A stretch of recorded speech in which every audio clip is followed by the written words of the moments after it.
country. That's the man's music. We'll be hearing the man's views on country music in just a moment or two. Ladies and gentlemen, pray silence for Mr. Phil Everly.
And it doesn't need an expert in pop or country these days to recognise the voice of Phil Everly. His current chart hit, Louise, and Phil joins me in the studio on Barry Country today. Phil, welcome to Barry Country. Thank you very much, Dick. It's a pleasure to be here. Well, it's a pleasure to have you, and an honour, I'd have to say. I remember standing as an awe-struck lad about the same age as yourself when you made your first British tour back in, 58 or something?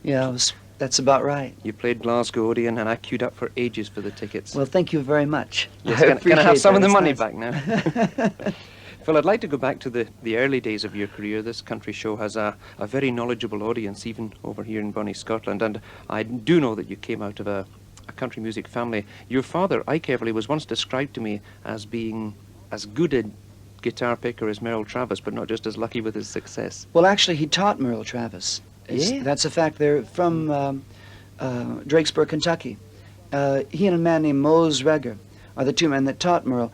Taught Merle in the sense that Merle came to watch them and grew up around him. Merle would say that himself. And in fact, Merle in the 40s recorded a song called Ike Everly Rag, which is a very obscure piece, but it was a song that Dad, I guess, had made up. And so we always grew up with knowing about Merle Travis, but Dad was a great guitar player, and in fact, if it hadn't have been for his that style of thumb picking that he could do, we wouldn't have met Chet Atkins, who is the man that really got us to Nashville, Tennessee. And Chet Atkins himself was influenced in turn by Merle Travis, wasn't he? Yes, so it's funny how you can trace the history of thumb picking. Thumb picking actually came from a black man named Arnold Schultz out of that whole area. My grandfather had paid Arnold Schultz to teach my Aunt Hattie to play the guitar, and that's how my dad got started. And it's really very interesting that's how incredible, that. yeah. Yes, he also had some influence on the Monroe brothers. Right. Yeah. So you have two of the mainstays of country music coming from this one man, because that's bluegrass and thumb picking. Yeah, that's incredible. It's a real interesting piece of history. Yeah, oh, I'm knocked out. I can go and boast to all my friends. I'll also have to try and pull out the Ike Everly rag from some of the dusty old Merrill. Well, it's in the Travis 40s, 78s. the album was. Well, we'll have a go at it, that's for sure. You yourself and your brother, of course, started singing with your parents, is that correct? As a family show? My brother had started as a little Donnie not many years, but like 4 years beforehand when he was in like the 3rd grade, and he did that for a couple of years, and then we had kind of a quiet period, and about the time I got in the 5th grade, which is about, I think, around 10, we joined Dad, and Mother joined about 2 or 3 weeks later, you know, and we did some of the things that we were doing at home, which is those songs that we were singing in the house, and we got on a radio show in Shenandoah, Iowa. We had an early morning 6 o'clock radio show that we used to do. I have a radio tape at home of the family show, and the announcer, before the show comes on, says it's 6 o'clock and 0 degrees, you know. Right. It's just really cold there. Yeah, right. These, the American style of radio, of course, commercial radio has only been big in Britain for the last 7 or 8 years, but of course American radio has always been that way. And every time someone talks about a country music early morning radio show, I'm tempted to think of that wonderful satire the Statler brothers did. If you've ever heard it, they call themselves Lester Roadhog Moran and the Cadillac Cowboys. And Well, that's fairly close, because they at the radio station there would have been 5 or 6, maybe 10 acts of varying degrees of commercial ability. You know, like ours was, our music was mostly for the family orientated. We opened with an up-tempo and closed with a gospel, you know, on a half-hour radio show. And we did that every day before school. Yeah. And then you went off to school just like normal kids. Yes. Right. And then you went into the recording studios, I think am I right in saying 1955? That's exactly right. I was 16 at the time. That's when we first came to Nashville. My brother had written a song by Kitty Wells called "Thou Shalt Not Steal," and that Chet Atkins, he had taken it to Chet Atkins, and Chet had gotten it to Kitty Wells, and she'd recorded it, and it went to top 10. I don't know, maybe number 1 at the time. And from that, we managed to get on Columbia Records in the United States through a man named Don Law. Yes, Don Law also did probably a few years later on, did all Johnny Cash's work when he went to CBS, didn't he? Yeah. Yes. Right. Okay, let's hear that one now. It's called Keep A-Loving Me. This is the first time you got into a commercial recording studio? Well, this was cut with Carl Smith's band. Yeah. They had just driven in from California, which is probably the equivalent to driving up and down all of Great Britain, you know, right, yes. 2 or 3 times. And they were really tired, and they hadn't been home yet. And we cut 4 sides for Columbia in 20 minutes. And I never will forget it, because when I walked out the studio, it was in the morning, we cut it. And we did the 4 sides, and 2 of them was reasonably okay. But I think I sang sharp on the other 2, and Donald said, well, maybe they'll think it's a new sound. But no one did. Yeah, right. Took you a couple of years later to get the new sound, but this is the first recorded sound called Keep A-Loving Me from way back when.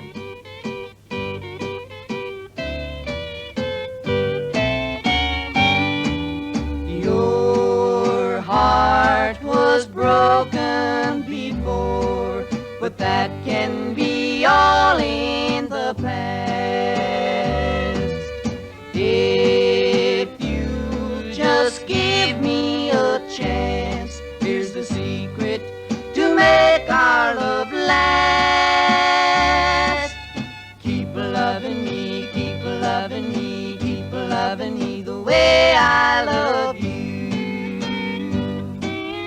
Pay no mind to those who disagree, 'cause when you give, you're bound to receive.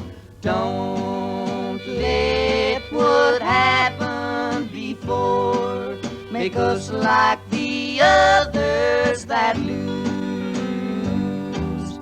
Trust me, believe in my plan, and the secret I know time can prove. Keep loving me, keep loving me, keep loving me. loving me the way I love you.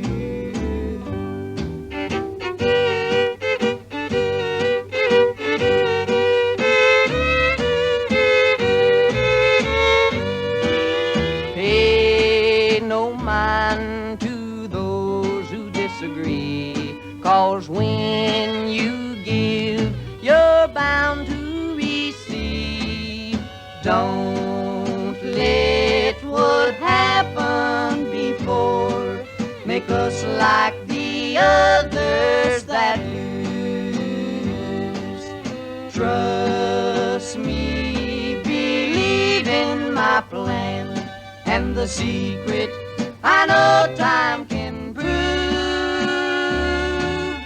Keep loving me, keep loving me, keep loving me the way I love you.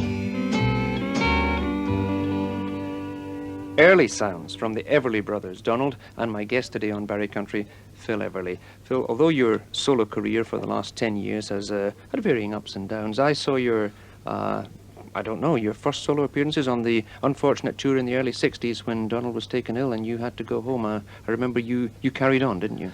Yes, I did. You saw that? Yes, I was there. That's interesting. It's funny to see people that... I had a friend of mine named Joey Page who still comes and works with me too, and I occasionally play 3-4 times a year, but never hardly any more than that, and usually very close to home.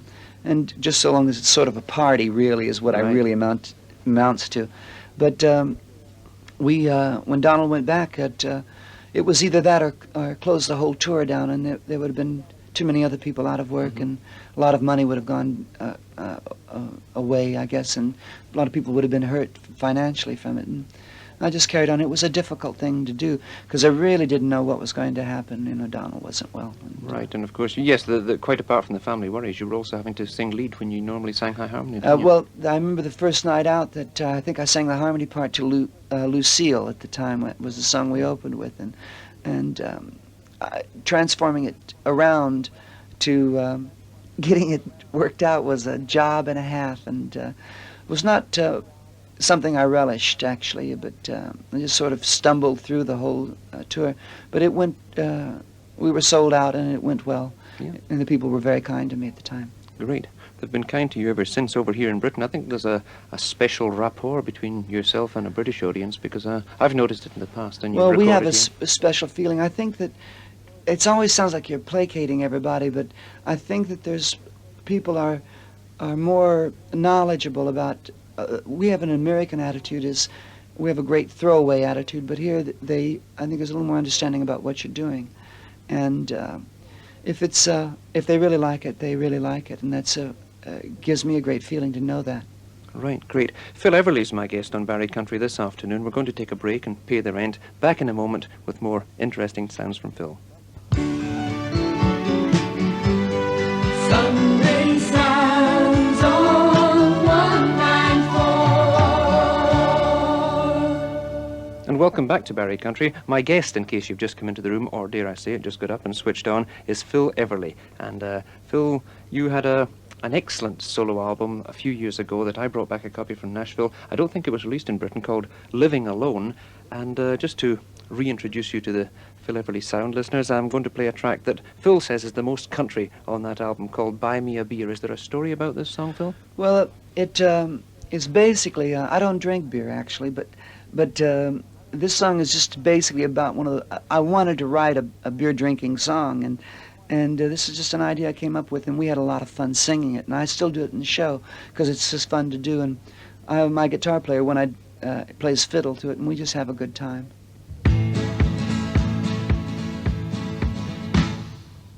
Buy me a beer, boys, buy me a beer. Here it is, Saturday night, and my baby, she's not here. And I got lonely, so slide me a case down here. Boys, won't you buy me a beer? She was wilder than an Oklahoma twister, with her golden hair and lips of cherry red. She was hotter than a $2 pistol, way too hot to stay in just one bed. So buy me a beer, boys, buy me a beer. Here it is, Saturday night, my baby, she's not here. And I got the lonely, so slide me a case down here. Boys, won't you buy me a beer? The only thing she left me was a bill from Master Charge and a stack of paperbacks on the living room floor. A pile of dirty sheets up in the bedroom, and a pair of socks I'd never seen before.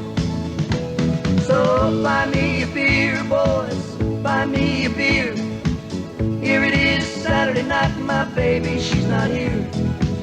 And I got the lonely, so slide me a case down here. Boys, won't you buy me a beer? Buy me a beer, boys, buy me a beer.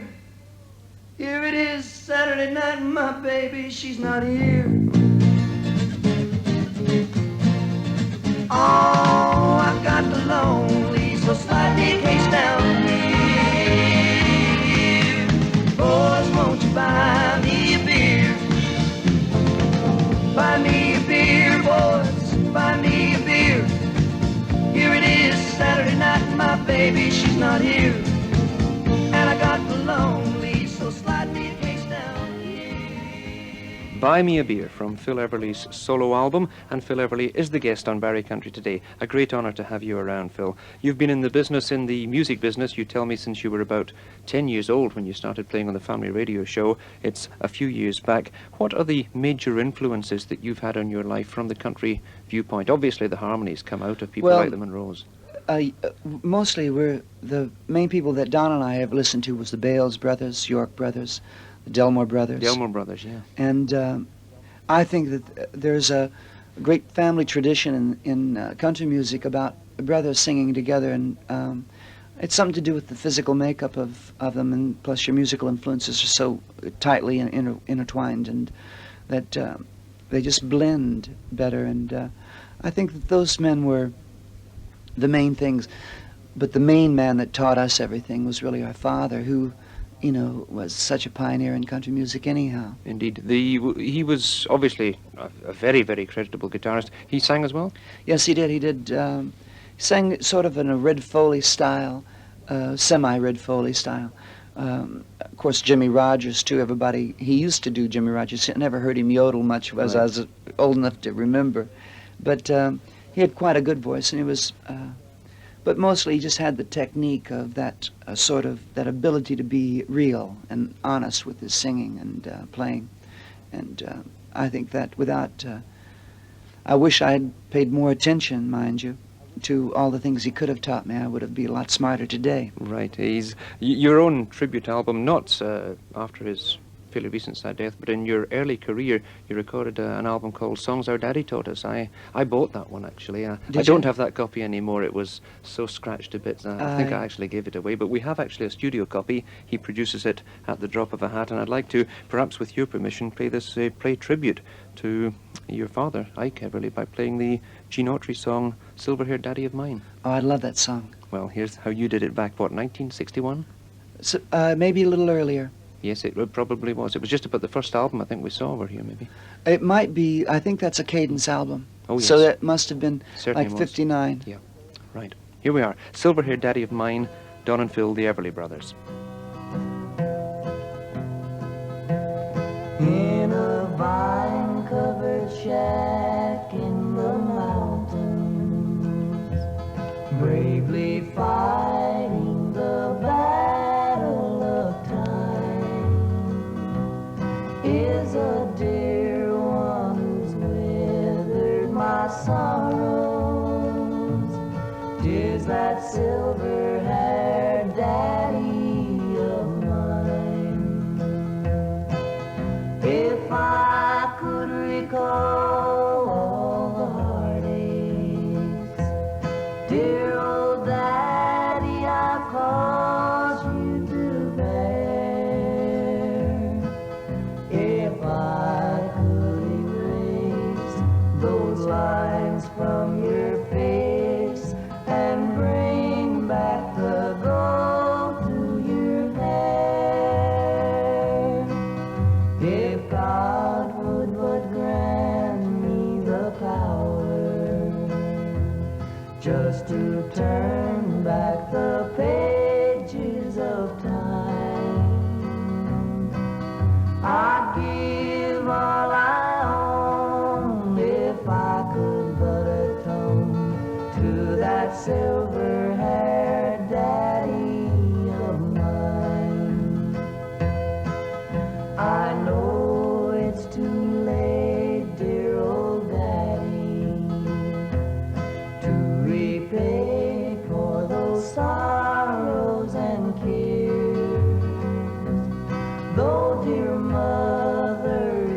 If I could recall all the heartaches, dear old daddy, I called you to bear.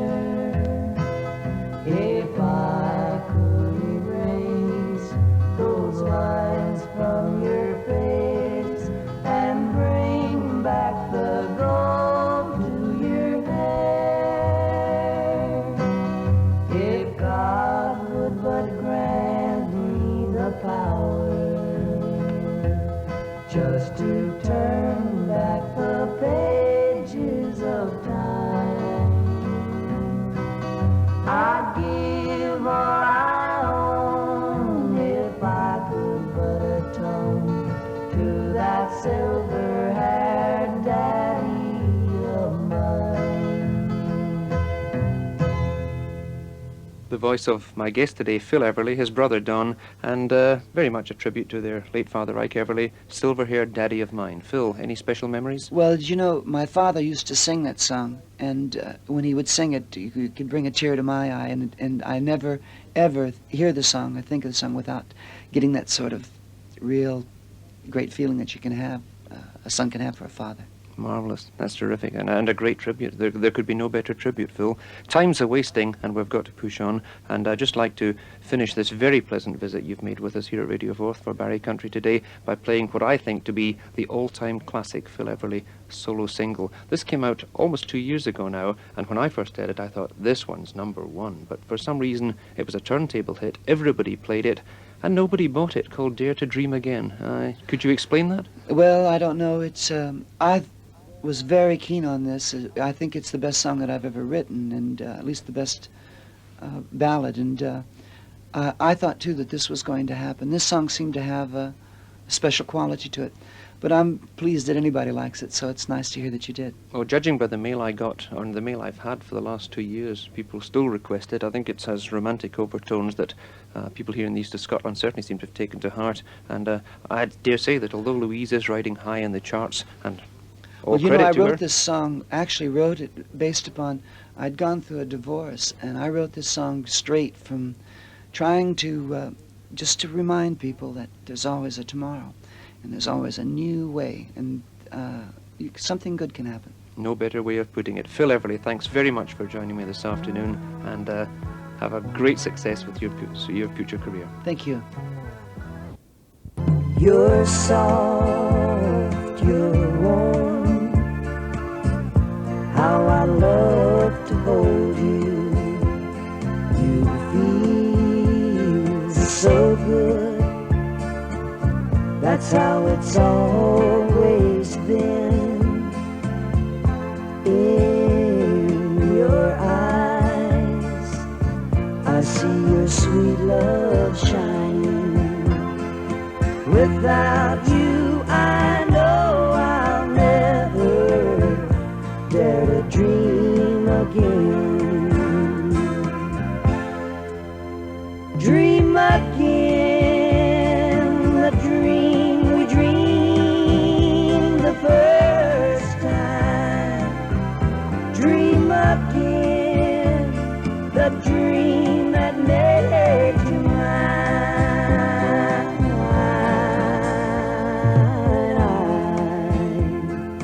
Love you, I give myself completely to this love I know will never end.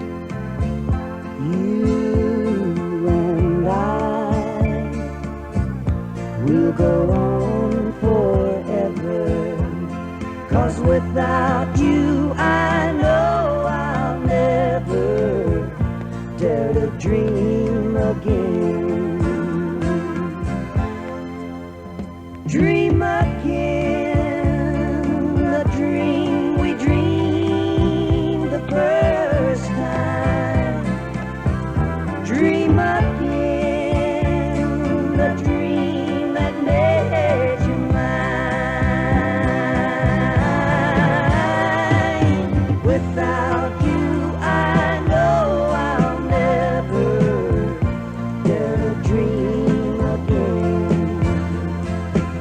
without you.